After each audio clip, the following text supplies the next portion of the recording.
আলী লাফ দিয়া দাঁড়াকে, এই বেঈমানেরা, আমি আলী বেঁচে আছি, এক ফোঁটা রক্ত থাকতে আমি আলী ময়দান কখনো ছাড়ব না। সুবহানাল্লাহ। আলী রাদিয়াল্লাহু তাআলা যুদ্ধের ময়দানে এবার নারে তাকবীর, আল্লাহু আকবার ধ্বনি দিয়া যখন সামনে দৌড়ায় রে বাবা, আলী রাদিয়াল্লাহু তাআলা চিন্তা করতেছে সমস্ত তীরগুলো আসতেছে, এগুলা কিভাবে আমি ফিরামু, তা তো আমার হাতে ডাল নাই। আলী রাদিয়াল্লাহু তাআলা চিন্তা করতেছে, বামে একটা ডানে একটা বিশাল বড় একটা কেল্লার দরজা ছিল রে বাবা। আলী রাদিয়াল্লাহু তাআলা চিন্তা করলেন, এই দরজাটা আপাতত আমি হাতের ডাল বানালে। সুবহানাল্লাহ। আলী রাদিয়াল্লাহু তাআলা বাম হাত দিয়া যখন ডালটা তোলা করে, কেল্লার দরজা তোলা করে, তাফসীর সিরাতের কিতাবের মধ্যে লেখা, ওই ডালের ওজনটা এক মণ দুই মণ ছিল না, কই ওই ডালের ওজন এবং কি ওই দরজার ওজন ছিল এক মণ দুই মণ নয়, কই কিতাবের মধ্যে লেখে 800 মণ ওজনের ডাল দরজা আলী রাদিয়াল্লাহু তাআলা বাম হাত দিয়া উঁচা করিয়া দেয়। সমস্ত কাফেররা থরথর করে কাঁপে, হায় হায়, আলী তো বিশাল আকারের শক্তি, এই দরজা একজন নয় দুইজন নয় 40 থেকে 70 জন মানুষ এই দরজাটা আমরা উঁচা করি, আলী কেমনে করে এক হাত দিয়ে বাম হাত দিয়ে তোলা করে, এটা তো সাধারণ কোনো বিষয় নয়। সমস্ত কাফেররা থরথর করে কাঁপতেছে। হঠাৎ করে আলী রাদিয়াল্লাহু তাআলা যুদ্ধের ময়দানে নেমে যায়, তুমুল বেগে যুদ্ধ হয়। এক বেঈমানের বাচ্চা আলী রাদিয়াল্লাহু তাআলা নূর সামনের দিকে তাকাইয়া, আলী রাদিয়াল্লাহু তাআলা হাতের তরবারি এবং ডালটা দরজাটা উঁচা করে ধরে আছেন রে বাবা। আলী রাদিয়াল্লাহু তাআলা খেয়াল করতে পারে নাই, হঠাৎ করিয়া দুইটা তীর আলী রাদিয়াল্লাহু তাআলা নূর পায়ের মধ্যে বিঁধে যায়। আলী রাদিয়াল্লাহু তাআলা ব্যথায় সহ্য করতে পারে না, জমিনের মধ্যে বসে পড়ে। কাফের বেঈমানেরা হঠাৎ দাঁড়ায় যায়, দাঁড়ায় ডাকতে বলে, এ সদস্যরা তোমরা শুনিয়া নাও, আলীর পায়ের মধ্যে তীর বিঁধে গেছে, চলো তাড়াতাড়ি যাই, আলীকে আমরা আক্রমণ করব। আলী রাদিয়াল্লাহু তাআলা চিন্তা করে, হায় হায়, আমি যদি এখন জমিনের মধ্যে বসে থাকি সমস্ত সাহাবীদেরকে শেষ করে দিবে, না না, আমি আলী তো বসে থাকা যাবে না। আলী রাদিয়াল্লাহু তাআলা পায়ের মধ্যে তীর লাগা অবস্থায় লাফ দিয়া দাঁড়ায়, আবার চিল্লায় ডাক দেখে, বেঈমানেরা শুনিয়া না, শুনিয়া নি, আমি আলী এক ফোঁটা শরীরে রক্ত থাকতে আমি আলী কখনো ময়দান ছাড়ব না। রাসূল সাল্লাল্লাহু আলাইহি ওয়াসাল্লাম ওহী আসার সাথে সাথেই কিবলা দিকে হয়ে গেছে। সুবহানাল্লাহ, সুবহানাল্লাহ। কিবলা দিকে হয়ে আসমানের দিকে তাকায়া দুইটা হাত আসমানের দিকে উঠায় দিচ্ছে। আসমানের দিকে হাত উঠায় দিয়া রবের কাছে নবীজি দোয়া করতেছেন। মুহাদ্দিসিন একরাম বলেন, নবীজির এই দোয়ার মতো শ্রেষ্ঠ দোয়ার কোনো দোয়া হতে পারে না। সুবহানাল্লাহ।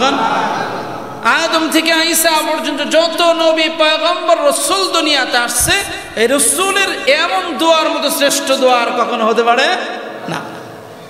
রাসূল এবার দোয়া করতেছে, কি দোয়া করে আমাদের জন্য? রাসূল এবার দুইটা হাত উঠাইছে কিবলা দিকে হইয়া আসমানের দিকে দোয়া করতেছে, দুইটা হাত উঠে। তিরমিজির বর্ণনা লেখেন, اللهم زدنا ولا تنقصنا وأكرمنا ولا تهنا وأعطنا ولا تحرمنا وأثرنا ولا تؤثر علينا وأرض عنا وأرضنا. الله أكبر. رسول أكرم صلى الله عليه وسلم বলেন, নবী যে উম্মতের জন্য দোয়া করে, আল্লাহুম্মা জিদনা ওয়ালা তানকুসনা, আল্লাহ আপনি আমাদেরকে বাড়ায় দিন, আল্লাহ আপনি কমায় দিন না, আল্লাহ আপনি আমাদেরকে বাড়ায় দিন, আল্লাহ আপনি আমাদেরকে কমায় দিন না।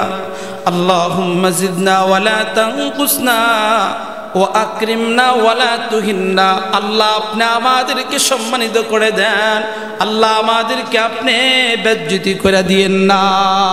সুবহানাল্লাহ। وأكرمنا ولا تهنا وأعطنا ولا تحرمنا, আল্লাহ আপনি আমাদেরকে আপনি কমায় দেন না, ওয়াসিরনা ওয়ালা তুআসসির আলাইনা। আল্লাহ অন্যদের তুলনায় আল্লাহ আমাদেরকে অগ্রদারি দান করে দেন, আল্লাহ অন্যদেরকে দিয়েন না। ওয়াসিরনা ওয়ালা তুআসসির আলাইনা ওয়া আরদি আন্না ওয়া আরদিনা। নবীজি দোয়া করে, আল্লাহ আপনি আমাদের উপরে খুশি হয়ে যান, আল্লাহ আমাদেরকে আপনার উপরে খুশি করিয়া নিন। সুবহানাল্লাহ। সাহাবা ইসমাইল রাদিয়াল্লাহু তাআলা আনহুমের দিকে তাকায় আছে, দোয়া শেষ করে বলে, সাহাবারা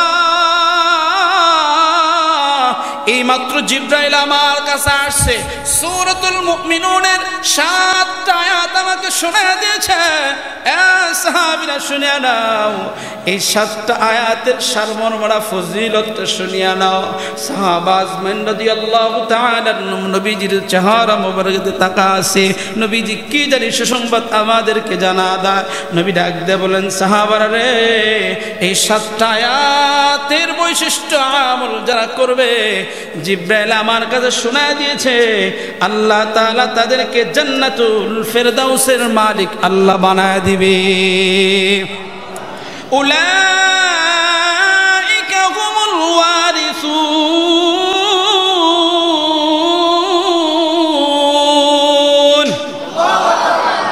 আল্লাযীনা ইয়ারিসুনাল ফিরদাউস হুম ফিহা খালিদুন। সুবহানাল্লাহ। নবীজি বলেন, এই 7টা কর্মসূচি যে ব্যক্তি, যে মা এবং বোন, যে পুরুষ এবং যুবক, যে কোনো ব্যক্তি হতে পারে, যে ব্যক্তি মানবে সেই জান্নাতুল ফেরদাউসের মালিক আল্লাহ বানায় দেবে। সুবহানাল্লাহ। লম্বা আলোচনা। এবার আসেন, নবীজি এবার এক একটা আয়াতের ব্যাখ্যাগুলা, এক একটা আয়াত রাসূল সাল্লাল্লাহু আলাইহি ওয়াসাল্লাম সূরাতুল মুমিনুনের শুরু থেকে নিয়ে এই 7টা আয়াত শোনায় দিলেন। আর সাহাবা আজমাইন বুঝতে পেরেছে নবী কি আমাদের আমল দিয়েছে, তো সেই আমলগুলো আমাদের জানার দরকার আছে কিনা। জান্নাতে যাবেন কে কে? যাবেন তো ইনশাআল্লাহ? একটু হাত তোলেন না। নারায়ে তাকবীর, নারায়ে তাকবীর।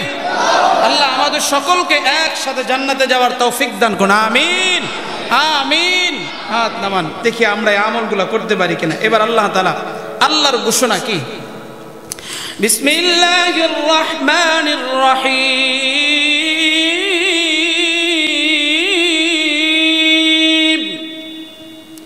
قد أفلح المؤمنون।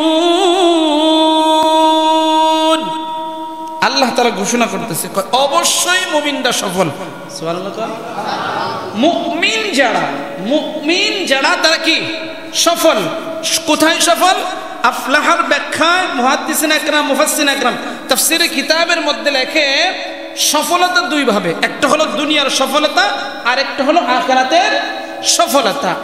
এই সফলতা শুধু দুনিয়ার না, আখিরাতের সফলতা বলা হয়। সুবহানাল্লাহ। যে আখিরাতের সফলতা সেই দুনিয়ার সফলতা, আর যে দুনিয়ার সফলতা সে আখিরাতের সফলতা হয় না। আমরা তো দুনিয়ার সফলতাকে প্রাধান্য দিই, দুনিয়ার সফলতাকে আমরা প্রাধান্য, দুনিয়ায় সফলকে, একজন ভালো ইনকাম, একজন ভালো কাজে অভিজ্ঞতা, একজন ভালো লেখাপড়া শিক্ষা করেছে, একজন ভালোর দিকে আগিয়েছে, এই একই সফলতা বলি যে এই ব্যক্তিটা সফল হয়েছে। আল্লাহ কয় না না, সে সফলতা না। কয় কে সফলতা? কই এই আয়াতের 7টা আয়াতের গুণ যার মধ্যে আছে সেই ব্যক্তি সফলতা অর্জন করেছে। আল্লাহ তাআলা এবার বলেন মুমিনরা সফল, এর মধ্যে কোনো সন্দেহ নাই। সফল মুমিনদের সফলতার 1 নম্বর চাবিকাঠি, 1 নম্বর কর্মসূচি, 1 নম্বর আদেশ, 1 নম্বর রবের হুকুম, 1 নম্বর কাজ। মুমিন কেউ যদি হতে চায় যে আমি আল্লাহর কাছে মুমিন হব, আমি জান্নাতের মালিক হব, জান্নাতুল ফেরদাউসের মালিক যে কেউ যদি হতে চায়, তাই 1 নম্বর আলোচনা সে এটা নিয়ে নেয় কি? الذين هم في صلاتهم خاشعون।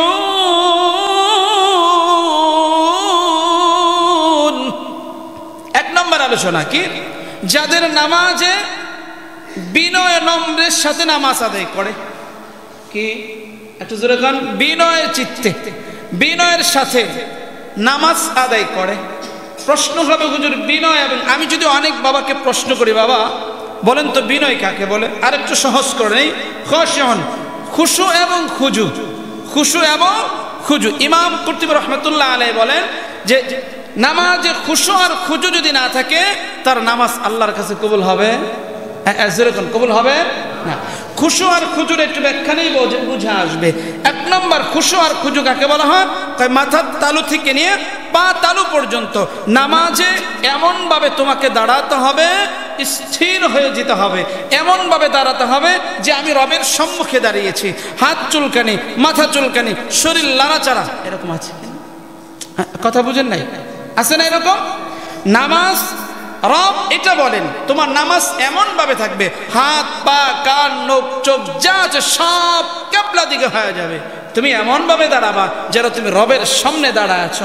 তুমি নামাজ পড়বে এখানে, কিন্তু তোমার মন থাকবে রবের কাছে। সুবহানাল্লাহ। আর তুমি নামাজে দাঁড়াবা, অঙ্গ প্রত্যঙ্গ যা আছে সেটা থাকবে স্থির হয়ে যাবে, আর অন্তর থাকবে রবের সম্মুখে। কথা বলেন? আমরা তো নামাজে দাঁড়াইলে দেখবেন 1 মাস আগে ঋণ যারা পায় এটা মনে হয়ে যায়, ঠিক কি না? বুঝেন না কথাটা? দেখবেন যে নামাজে দাঁড়াইছেন, নামাজের মধ্যে ওই হিসাব পাতি মনে হচ্ছে না, মোটামুটি নামাজে মনে হয়ে গেছে। নামাজে দাঁড়াইছেন, হিসাব শুরু হয়ে গেছে, ঠিক কিনা? নামাজ আছে এখানে, মন আছে বাড়িতে। নামাজ আছে এখানে, মন আছে দোকানে। নামাজ আছে এখানে, আমি আছি এখানে, আমার মন আছে শহরে, ঠিক কিনা? এরকম আছে কিনা? না, নামাজ, তোমার নামাজ এমন হওয়া চাই তুমি এখানে দাঁড়াবে, এখানেই তোমার মন থাকবে, তোমার রব, তোমার দিল থাকবে রবের সম্মুখে, যে আমি রবের সম্মুখে দাঁড়িয়ে আছি। খুশু আর খুজু, রব বলেন খুশু আর খুজুর সাথে যারা নামাজ আদায় করবে তারাই জান্নাতের মেহমান হয়। আরেকটু জোরে কন। এই আয়াতের ব্যাখ্যা আরেকটু যাই। মোটামুটি আলহামদুলিল্লাহ আমরা নামাজিওয়ালা মোটামুটি আছি, কম আর বেশি, ঠিক কিনা? ঠিক কিনা? নামাজও পড়ি, আবার সুদের সাথে লেনদেনও থাকে। কথা কম? আপনাদের এলাকায় নাই, আমাদের এলাকায় আছে, ঠিক কিনা? বাইতুল্লাহ সফর করে আসছে, হজ করে আসছে, সেই ব্যক্তির এত অপকর্ম যেটা বলার বাহিরে, ঠিক কিনা? আরেকটু যেরকম। আচ্ছা, আয়াতের ব্যাখ্যা একটু আমরা চলে যাই। الذين هم في صلاتهم خاشعون।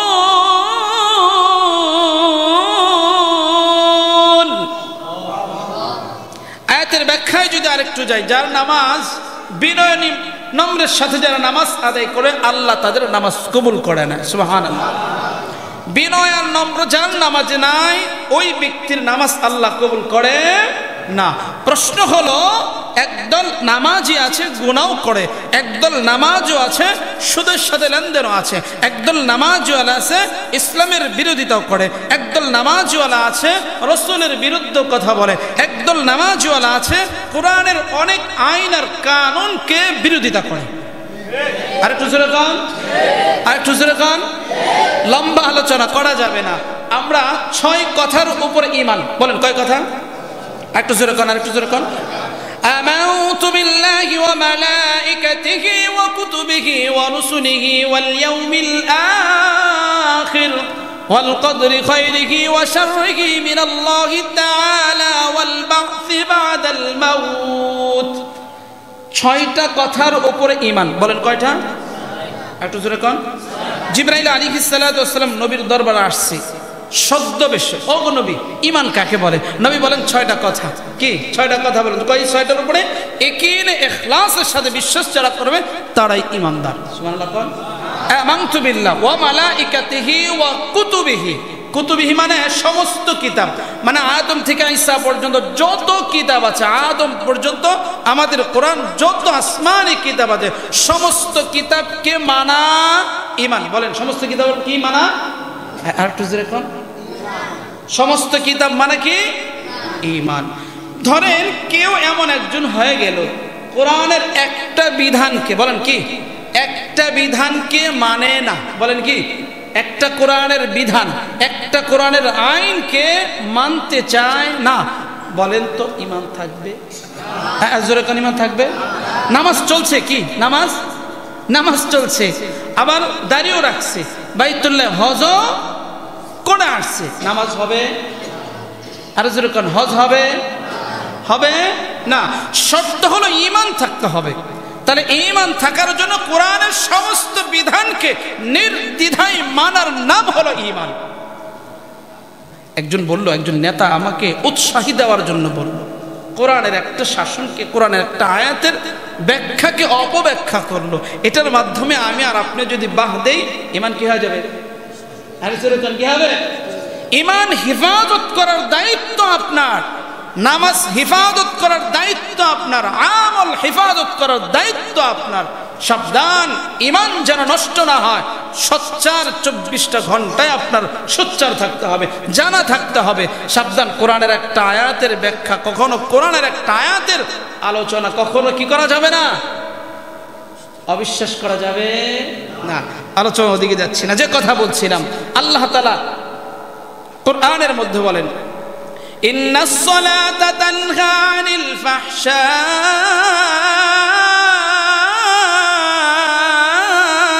ওয়াল মুনকার। আল্লাহ তাআলা বলেন, নিশ্চয় নামাজ অশ্লীল কাজের থেকে, সমস্ত গুনাহের কাজের থেকে তোমাকে হেফাজত করবে। সুবহানাল্লাহ। কিসে? নামাজ তোমাকে গুনাহ থেকে বাঁচাবে, নামাজ তোমাকে সুদের থেকে বাঁচাবে, নামাজ তোমাকে হারাম থেকে বাঁচাবে, নামাজ তোমাকে অবৈধ ব্যবসা থেকে বাঁচাবে, নামাজ তোমাকে সমস্ত খারাপের থেকে তোমাকে বাঁচাবে, নামাজ তোমাকে সমস্ত হারাম কাজের থেকে বাঁচাবে, নামাজ তোমাকে বেগানা নারীর থেকে তোমাকে বাঁচাবে, নামাজ তোমাকে সমস্ত কাজের থেকে ফিরাবে। অর্থাৎ তুমি নামাজও পড়ো, এই কাজেও থাকো, বুঝতে হবে তোমার নামাজের সমস্যা। কথা বলেন ঠিক কিনা? আল্লাহ বললেন নামাজ পড়লেই গুনাহ থেকে বাঁচবে। নামাজ যখন সহি আর সত্য হবে, নামাজ যখন এই আয়াতের ব্যাখ্যায় নামাজ তোমার হবে, ওই ব্যক্তি রবের ঘোষণায় কামিয়াবি হবে, আল্লাহর জান্নাতুল ফেরদাউস পেয়ে যাবে। সুবহানাল্লাহ। সাহাবা আজমাইনদের নামাজ কেমন ছিল?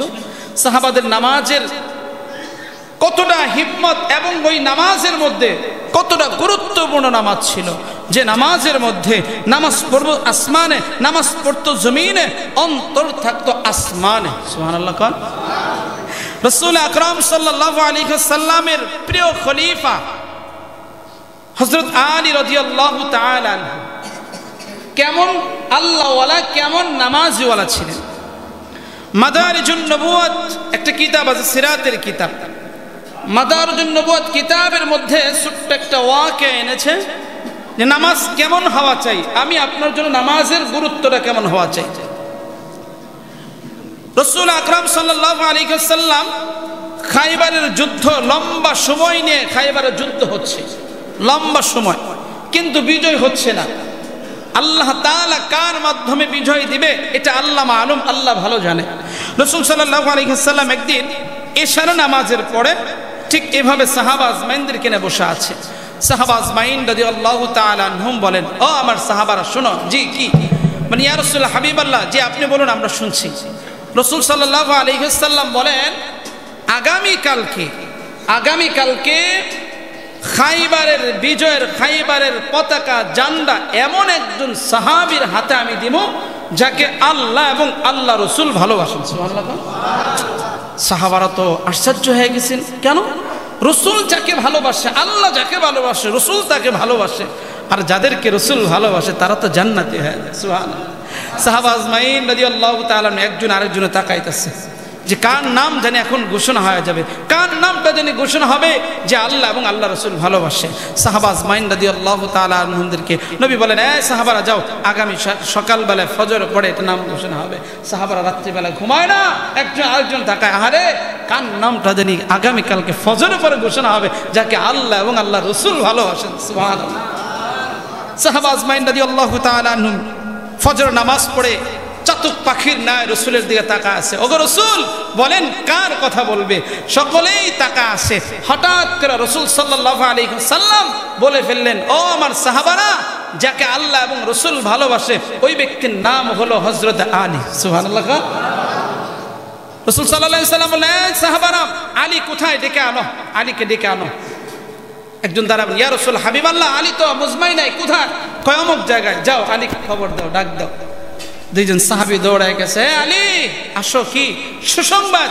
রাসূল সাল্লাল্লাহু আলাইহি ওয়াসাল্লাম তোমাকে ডাকছেন, তোমাকে আল্লাহ এবং রাসূল ভালোবাসেন। সুবহানাল্লাহ। তোমার পরিচয় কি, তোমার নাম কি, এখানে যে জানটা কাটতেছো? কয় আমার নাম হলো আলী। কয় তোমার নাম আলী? কয় হ্যাঁ। কয় কেন? কয় তোমার কথা তো আমি বারবার শুনছি এবং পড়ছি, তুমি যুদ্ধের ময়দানে আসছো, কারণ কি? কয় আমি যুদ্ধের ময়দানে আসার রাসূল সাল্লাল্লাহু আলাইহি ওয়াসাল্লাম আমাকে সেনাপতি করে করেছে। সুবহানাল্লাহ। কয় ইহুদি আলেম তো আলীর ব্যাপারে আগের থেকে জানতো যে উনি কতটা শক্তিশালী, আল্লাহ তাআলা ওনাকে শক্তি দিয়েছে। কয় তুমি আসছো যুদ্ধের ময়দানে যুদ্ধ করার জন্য, সেনাপতি। উনি নিজে সাক্ষী দেয়, আলী তুমি যেহেতু যুদ্ধে আসছো, আমার দিল সাক্ষী দেয় এই বিজয় তোমার ছাড়া আর কেউ নিতে পারবে না। সুবহানাল্লাহ। আলী তোমার ছাড়া কেউ নিতে পারবে না। ইহুদি আলেম এবার সমস্ত 5000 কাফেরদের উল্লেখ করবে, কাফেররা শোনো, কি জানো কি, আলী কিন্তু আজকে ময়দানে আসছে জিহাদের উদ্দেশ্যে, সেনাপতি হয়ে আসছে। সমস্ত কাফেররা থরথর করে কাঁপতেছে। বলেন কি? কয় হ্যাঁ, কারণ আলীর ব্যাপারে সবগুলির মাথার মধ্যে কথা জানা আছে যে আলীর মতো শক্তিশালী আর কেউ নেই। অনেকেই বললো না আমরা যুদ্ধ করতে রাজি না। কয় না না না, যুদ্ধ করতে হবে। এবার সকলে একজুট হয়ে বললেন চলো আমরা সকলে একজুট হব, হয়ে আলীর দিকে এমন ভাবে তীর নিক্ষেপ করবো, আর আলীকে শুধু ঘায়েল করলে বাকি সাহাবীদেরকে আমরা ঘায়েল করা সহজ হয়ে যাবে। মাদারিজুন নবুওয়াত কিতাবের মধ্যে বলেন আলী রাদিয়াল্লাহু তাআলা আনহু যুদ্ধের জন্য প্রস্তুত হয়ে যায়। সাহাবা আজমাইন এক একজনের হাতে এক একটা তরবারি, বেশি সংখ্যক তরবারিও নাই। রাসূল সাল্লাল্লাহু আলাইহি ওয়াসাল্লামের সাহাবা আজমাইনদের অবস্থা তখন তো বেশি ছিল না, কিন্তু কাফের বেঈমানদের হাতে তরবারি, ডাল, অন্য অন্য আসবাবপত্র। সাহাবা আজমাইন রাদিয়াল্লাহু তাআলা আনহু যুদ্ধের ময়দানে নেমে যায়। হঠাৎ করিয়া সাহাবীদের সংখ্যা অল্প আর বেঈমানদের সংখ্যা 5000। সাহাবীদের আত্মবিশ্বাস হলো ঈমান, আমরা ঈমানদার, আমরা আল্লাহর কাছে আমরা সাহায্য চাইবো আর আল্লাহ তাআলা আমাদের বিজয় দান করে দিবে। সুবহানাল্লাহ। সাহাবা আজমাইন রাদিয়াল্লাহু তাআলা এবার দাঁড়ায় গেলেন। যুদ্ধের ময়দানে যুদ্ধ শুরু হয়ে গেল। সাহাবা আজমাইন রাদিয়াল্লাহু তাআলা আলী রাদিয়াল্লাহু তাআলা মাঝখানে দাঁড়ায় আছে। আলী রাদিয়াল্লাহু তাআলা একটা হাতে তরবারি আরেকটা হাতে ডাল, তীরগুলো ফিরানোর জন্য দাঁড়ায় গেছে। বেঈমানদের মধ্যে হাজার হাজার তীরগুলো আলীর শরীরের মধ্যে এসে লাগতে চায়। আলী রাদিয়াল্লাহু তাআলা আনহু বাম হাত দিয়া এই তীরের সমস্ত আঘাতগুলো ফিরাই দিয়েছে। একবার না দুইবার নয়, শত শত হাজার হাজার তীরগুলো এসে যখন লাগতে লাগলেন, আলী রাদিয়াল্লাহু তাআলা আনহুর হাতে যে ডালটা ছিলেন রে বাবা, ডালের মধ্যে আঘাত লাগতে লাগতে হঠাৎ পড়িয়া ডাল একেবারে দুর্বল হয়ে যায়। তাফসীরে কিতাবের মধ্যে লেখা আলীর হাতের ডালটা যখন জমিনের মধ্যে পড়ে যায় একেবারে দুর্বল হয়ে যায়। সেই ডাল দিয়ে তোর তীর কখনো ফিরানো সম্ভব নয়। আলী রাদিয়াল্লাহু তাআলা সঙ্গে সঙ্গে জমিনের মধ্যে বসে যায়। সাহাবা আজমাইন রাদিয়াল্লাহু তাআলা যুদ্ধ করতেছেন রে বাবা। আলী মনে মনে চিন্তা করে খায়, হ্যাঁ আমি যদি যুদ্ধের ময়দান ছেড়ে দেয় সাহাবা আজমাইন রাদিয়াল্লাহু তাআলা তারাও তো চলে যাবে। না না না, ময়দান ছাড়া যাবে না।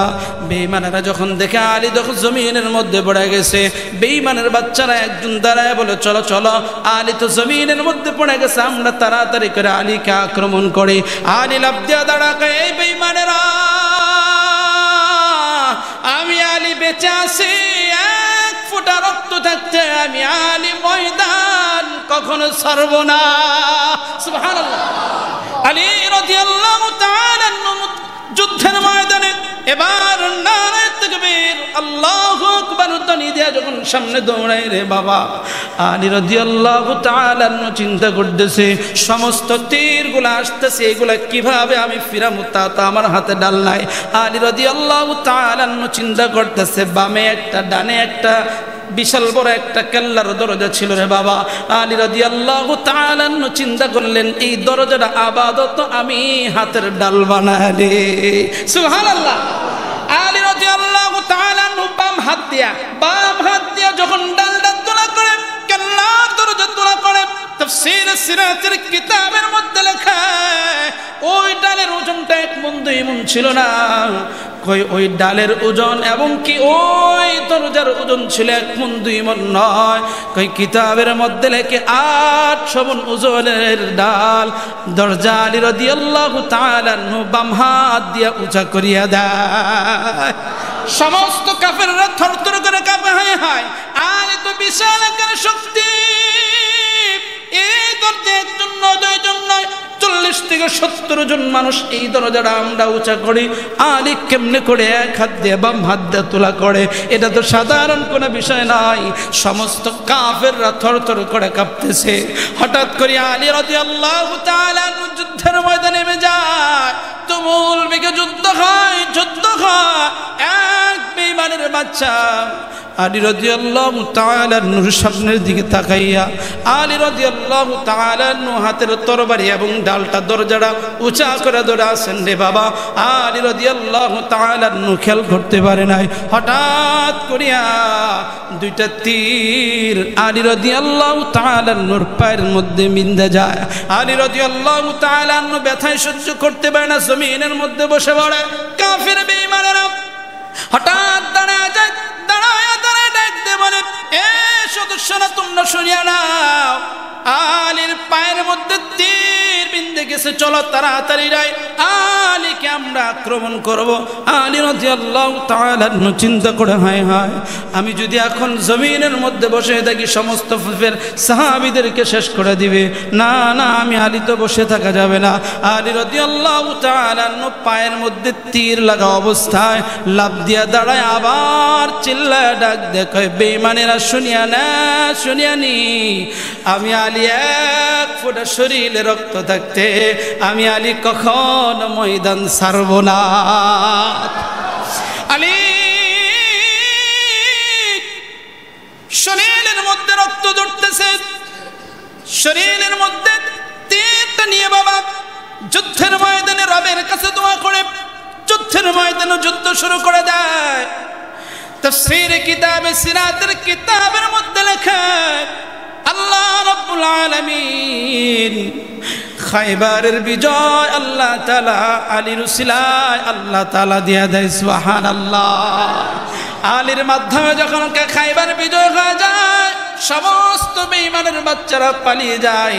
সাহাবা আজমাইন রাদিয়াল্লাহু তাআলা খুশি হয়ে যায়।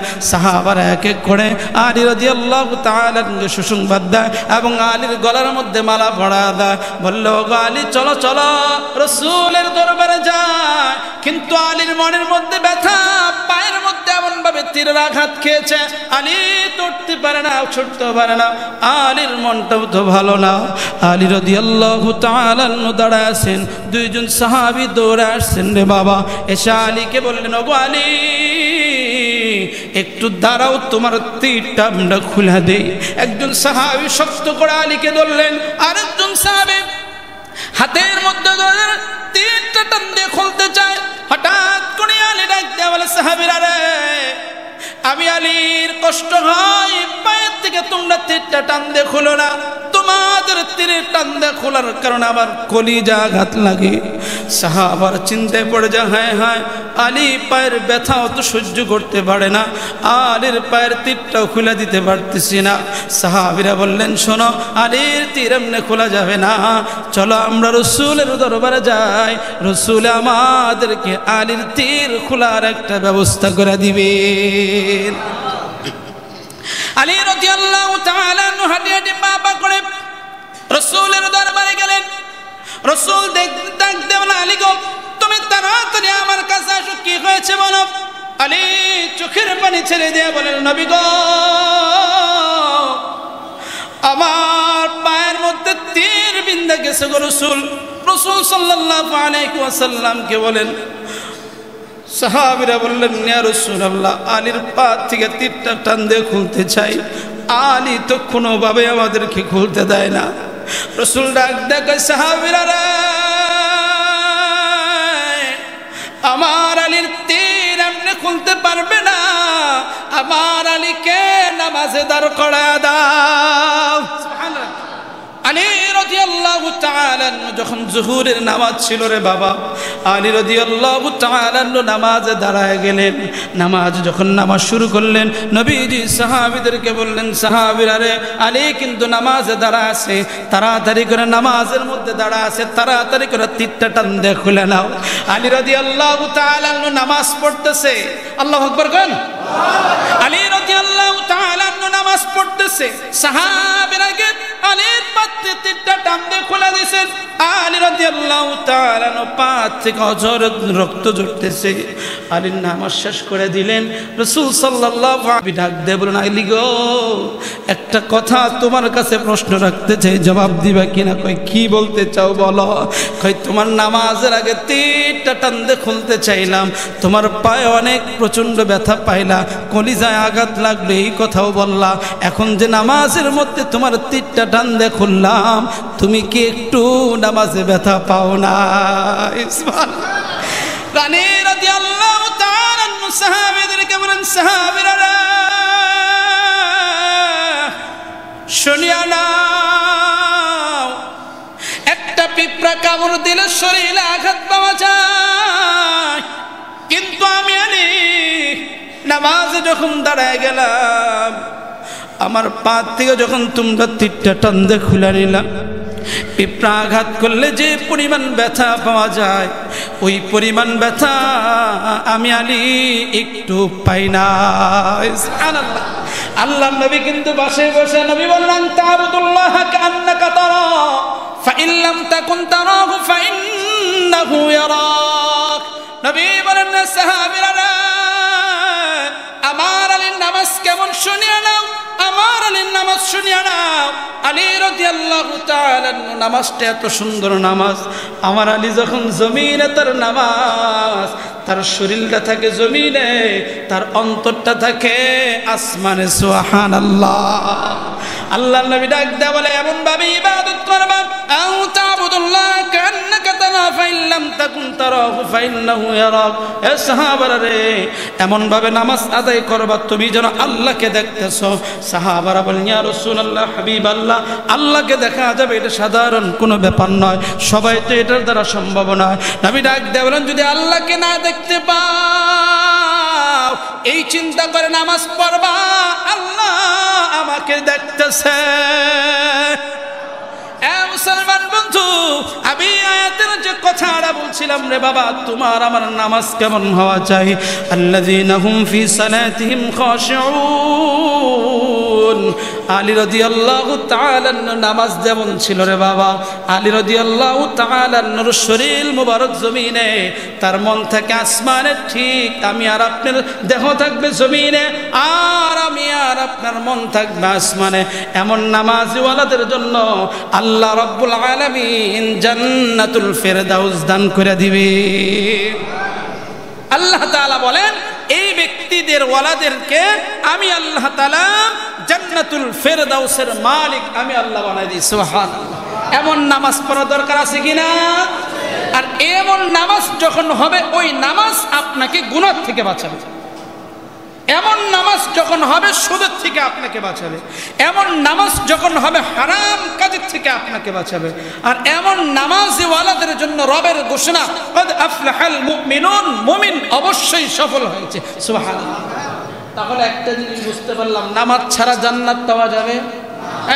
নামাজ ছাড়া জান্নাত পাওয়া যাবে? নামাজ ছাড়া জান্নাত পাওয়া যাবে? আবার নামাজ হলেই হবে, নামাজ হলে হবে, নামাজ হতে হবে খুশু আর খুজু। খুশু আর খুজুর সাথে যখন নামাজ হবে, রবের কাছে যা দোয়া হবে, রব সব কবুল করে নেবে। নামাজের পরে আমরা ব্যক্তিগত অনেকে দোয়া করি না? কথা বলেন, দোয়া করি না? আল্লাহ আমাকে এটা দেন, আল্লাহ আমাকে এটা দেন, এরকম দোয়া করি কেনা?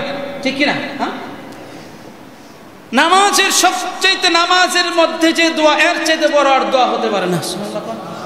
আর একটু যেরকম, আর একটু যেরকম বলবেন, হুজুর আমরা নামাজের দোয়া করি কেমনে? যারা তাফসীর পড়তে পারে, সূরাতুল ফাতিহাটা তাফসীর ব্যাখ্যা করব। হাদিসের মধ্যে আসছে, সূরাতুল তাফসীরের শুরু থেকে 7 আয়াতে বান্দা চাওয়া আর পাওয়া। সুবহানাল্লাহ। বান্দা চাবে, আল্লাহ দিবে। সূরাতুল ফাতিহা থেকে না আমিন পড়, ওয়ালা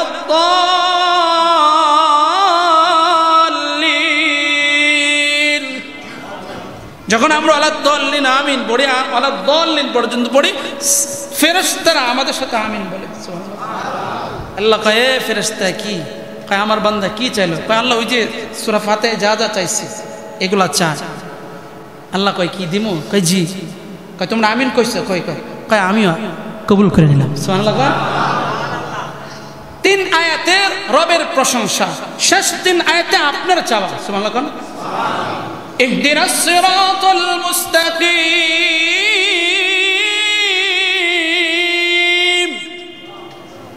আল্লাহ আমাদের সরল পথ দেখান। মানে রবের কাছে আমরা চাওয়া, মালিক ইয়াউমিদ্দিন ইয়াকা না'বুদু ওয়া ইয়াকা নাস্তাঈন।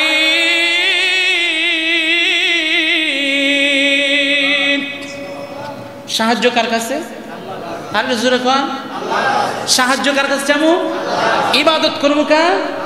সাহায্য কি? আল্লাহ আজকে কত টাকা দেন, এটা সাহায্য বলতে আল্লাহ সব কিছু সাহায্য, ঠিক কিনা? মাথার তালু থেকে পা, আমার যা যা প্রয়োজন আল্লাহ আমাকে সব দিয়ে দেন। এগুলো যখন বান্দা নামাজে পড়ে, ফেরেশতারা আমিন বলে। আল্লাহ কে ফেরেশতারা তোমরা আমিন কইছো, তোমরাও সাক্ষী, আমার বান্দারা যা যা চাইছে সব দিয়ে দিল। আল্লাহ আমাদের সকলকেই এই সূরাতুল মুমিনুনের একটা আয়াতের ব্যাখ্যায় আলোচনাগুলা আল্লাহ আমাদের আমল করা তৌফিক দান করুন। আমিন।